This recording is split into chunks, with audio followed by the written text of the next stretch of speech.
Привет от Куско, денят е 1 май. Днес ще ви споделям повече от града, ще ви разведа малко из града, ще отида. Какво е положението? Тук съм с родителите ми от няколко дни. Дойдохме от Пуно при езерото Титикака. Те са ми на гости за около 10 дни. И... човек тук лесно се задъхва. На около 3500 метра над морска височина сме. И също така, от няколко дни, както казах, мисля, сме тук. Майка ми е първата жертва на височинна болест. Последните няколко дни не се чувства добре, главоболие, липса на апетит. И вчера дори бяхме в болницата. Казвам ви как изглежда квартала. Сега съм на около 15 минути от центъра, пеша.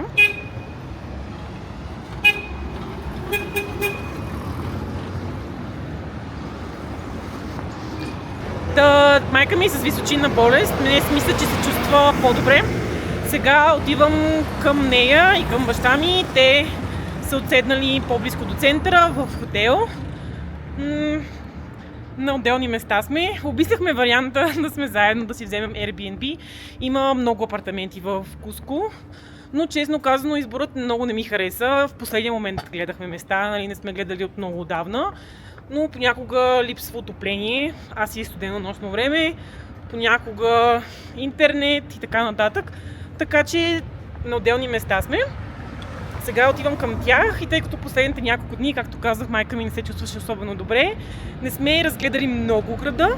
Днес това ще правим. Днес ще обиколим някои забележителности, ще отидем до централния пазар, може би за обяд.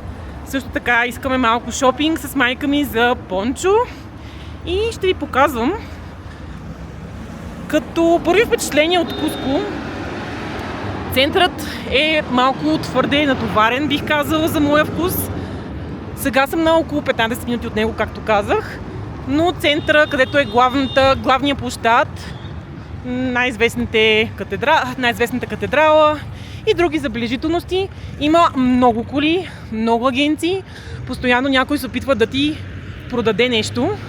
Това малко ме натоварва. Буквално с майка ми си бяхме седнали в едно паркче, просто да си почидем, да си поговорим и така нататък. И през 2 минути някой идва и ти продава нещо, екскурзия, рисунка, някакви сувенири и така нататък.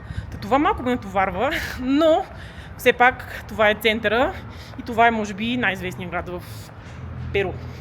Както виждате, по страничните улички и малко по-далече от центъра е много по-спокойно. Отивам към центъра и ще се включвам по-късно. Нещо важно за Перу, между другото, който иска да дойде тук. Теглянето на пари от банкомати е малко проблем, бих казала. Много от банките таксуват голяма комисионна, когато теглите пари. Например, някъде около 20 лева, а пък лимитът е 200 да изтеглите. Така че една препоръка, сега например, това е банкомат на Банко де ла Насион и те се водят като най-доброто място, където да теглите пари, заради ниска или направо почти никаква комисионна. Има и много места за обмен на валута, но казаха, поне от хостела ми ме посъветваха да внимавам, тъй като могат да се опитат да ти изложат за курса и въобще да сравним на различни места, ако искаме да обменяме пари. Първа спирка за деня е Кориканча. Това е една от най-известните забележителности в Куско. Представлявал е храм на инките, посветен на Бога Слънце, след което обаче през 16 век испанците идват и частично е разрушен. Върху него е построен манастир. Така че в момента е смесица между манастир и храм на инките. Доста интересно изглежда отвътре, но не може да се снима. Така че ви показвам двора пред манастира. Много е красив и се виждат хълмовете, които заобикалят Куско.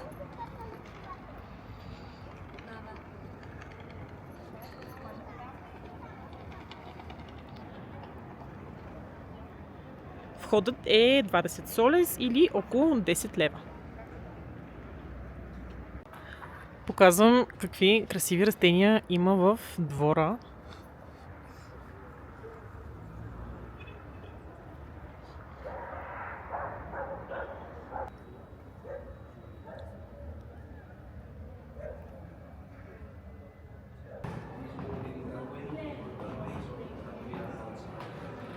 срещу допълнително 5 солес може да се качите и при кулата на манастира.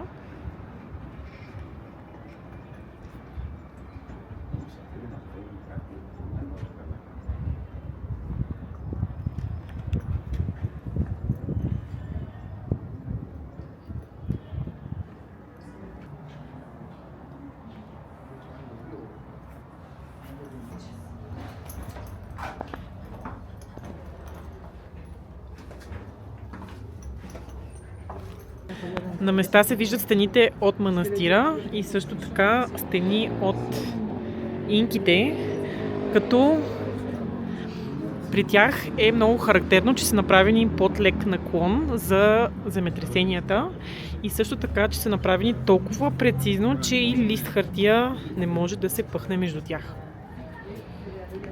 Това беше входа на манастира, до него е катедралата. Бяхме на тази кула. В момента катедралата е затворена, отваря в 6 часа. Това е доста често срещано в Куско. Повечето катедрали са затворени през деня. А така изглежда една улица в Куско.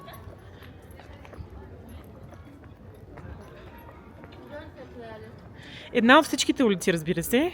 Просто тази е запазена от времето на инките. Отново стените са с лек наклон. Вече сме в центъра, вижда се доста трафик и е пълно с ресторанти, магазини за сувенири, също така много често се продават различни екскурзии, а на улицата често може да си вземете нещо за хапване. Подчерпих се преди обяд с царевица, като струва около 5-6 соля, всеки път различна цена ми казват, и много често се хапва с сирене, като е доста по-голяма в сравнение с тази в България и не е чак толкова сладка. На мен лично много ми харесва, така че може би всеки ден си взимам по една. Пристигнахме при главния площад, Пласа де Армас. Доста е красив, между другото. Забиколен е от два хълма. Планът ми е едните дни да се кача, може би, на един от тях. И сега е време за шопинг. Навсякъде из Куско има магазини, сергии, както и пазари, така че първо тук.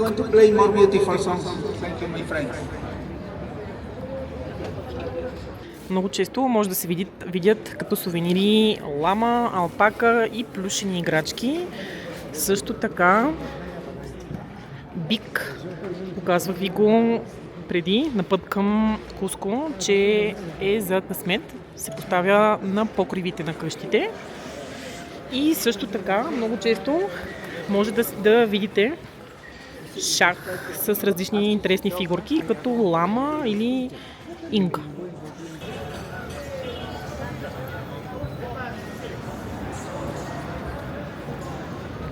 Време е за нова почерпка. Продават сладолед, като цената е 2 солес или 1 лев.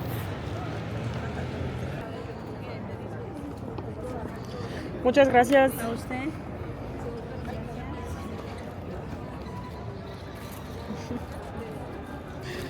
Докато си взимам сладолед, майка ми вече се е разсеяла и е на пазар за пончо. Тук не се сърди човечето, е с животни. Като гледам, има кондор и лама, а пък шахът е инки срещу испанци.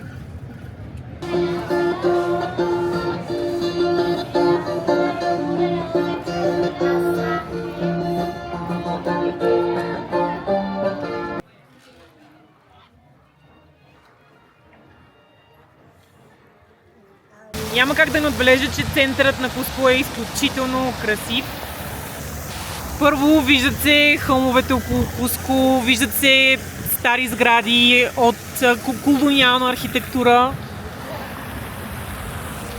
Има и много пазари.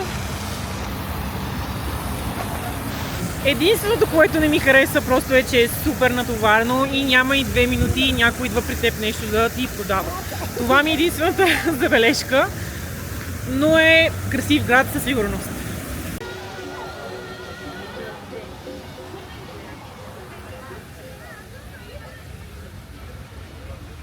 Между другото, аз съм отвратителна компания за шопинг. Никога нищо не си харесвам и като цяло не искам да си купувам някакви излишни неща. Правя си сега експеримент. Мамо, я кажи от 1 до 10. 10, аз съм най-хубавата компания за шопинг. Каква е оценката, която ми даваш? 0. Болезнено искрено. Не се вписваш даже.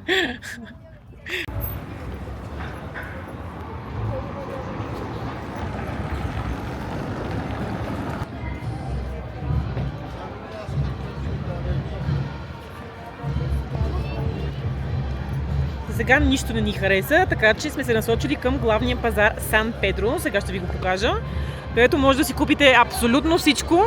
Има и място за обяд, така че ще съчетаем шопинга с хапване. Така изглежда вътре пазара, като има различни секции. Нататък, например, се продават фрешове. Ще ви покажа и сега листата от кока. Да, кока. А това е от муня и двете се използват за височинна болест.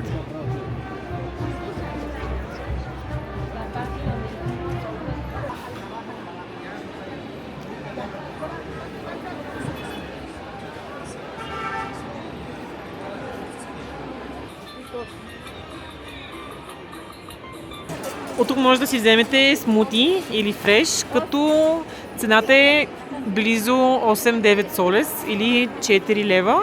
Има всякакви плодове, диня, манго, ягоди, банан.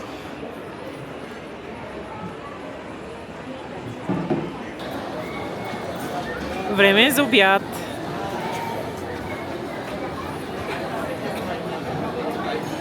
Седнахме тук. Може да се хапне дневно меню или обедно меню за 8 солес, около 4 лева, като включва супа и основно, от което може да си изборът е доста голям, с пастърва, шницел, пилешко и така нататък, и готвят всичко пред вас. Моето е шницел с салата, ориз и леща. Топ! Приключихме с обяда и сега се насочваме към катедралата в центъра.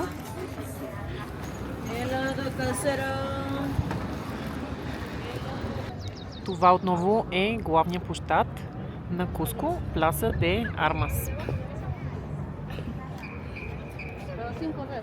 За мен е катедралата, която за съжаление е затворена днес заради 1 май.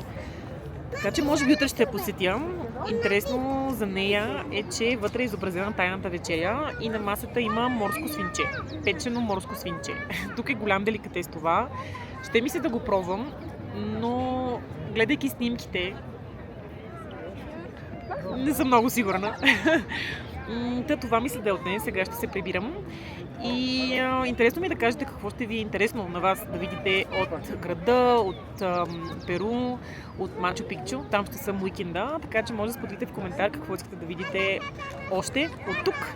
И до тогава, до скоро!